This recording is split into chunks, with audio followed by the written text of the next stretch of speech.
Number 1. Beauty is in the eye of the beholder, and what a wonderful place this is.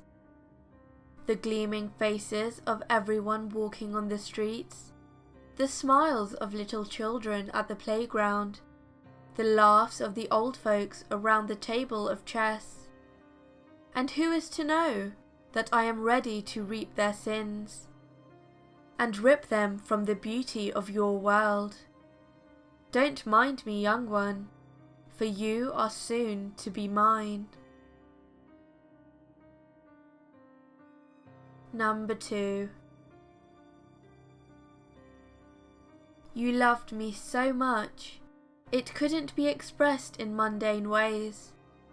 It wasn't enough to touch me gently, tenderly, while whispering sweetly in my ear. You had to grab me, push into me, slap me, hold me down so hard I thought I could die. Scream how much you love me while throwing things against the wall.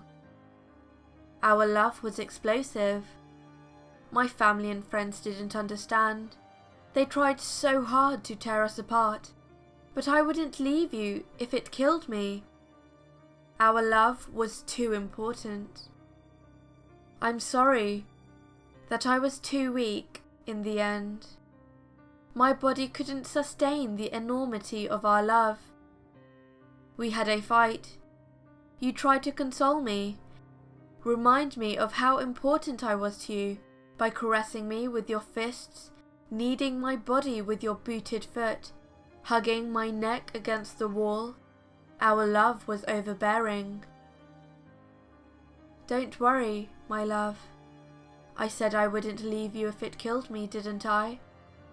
I came back in this strange body that can tear down doors with bare hands, flick away swinging baseball bats, shrug off knives.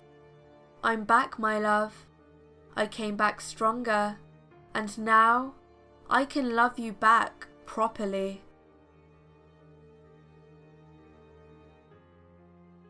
Number 3. I'd always told my older brother that it was girly to be obsessed with mermaids. He'd strongly disagree, insisting that it was cool to be on the pursuit of such a beautiful mythical creature. When he was 18 and I was 16, he dragged me to some godforsaken beach on the coast of a small town, the type too insignificant to be on the map. The beach's name and how Ethan discovered it are lost in my memory. However, the crazed locals' screaming ramblings and warnings made a deep impression on my young mind. They explicitly said not to roam the beach at night. We had dollar store flashlights and the full moon to guide us, and not much else. Ethan wanted to scour the southwest end of the beach, insisting the breeze was more appealing to the mermaids there. I took the western area, and within minutes I couldn't make out Ethan's flashlight beam at all. As a natural skeptic and general pessimist, I was having an awful time out in the cold, damp air. Not aided when the batteries in my flashlight failed after an hour. When I heard a disturbance on the water's surface, I assumed Ethan was messing with me. I was inclined to believe that the entire trip was an elaborate prank. It made more sense than the figure I saw in the water. A silky sheen of wet hair sparkled in the moonlight as she ascended, and that was where her beauty ended. Grey skin hung on a bony frame and peeled in several places, as if opposed to its own wearer.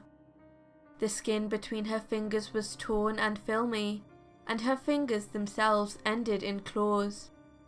Her fins tapered off into poisonous-looking spikes, and her tail was adorned in scattered patches of dull green scales. "Come with me," she crooned in a deep, watery voice that failed to match her appearance. "Come." I shook my head, and she offered what was meant to be a heartwarming grin. If only it hadn't included so many needle-like teeth. "Please."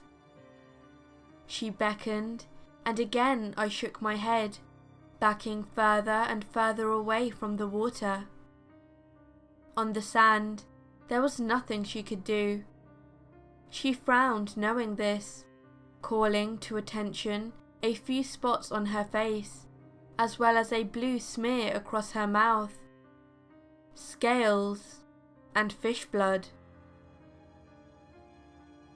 I suppose my brain forcibly blocked out the next few hours after that, because all I recalled from then on was stumbling around the beach in the dark, looking for Ethan. Then the haunting image of calling his cell phone, only to find it vibrating in the sand a few feet from the water's edge.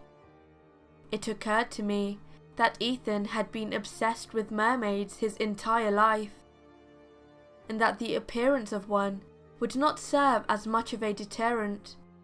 So, as long as his dream of meeting a mermaid became reality, I supposed then that he wasn't inclined to tell one no.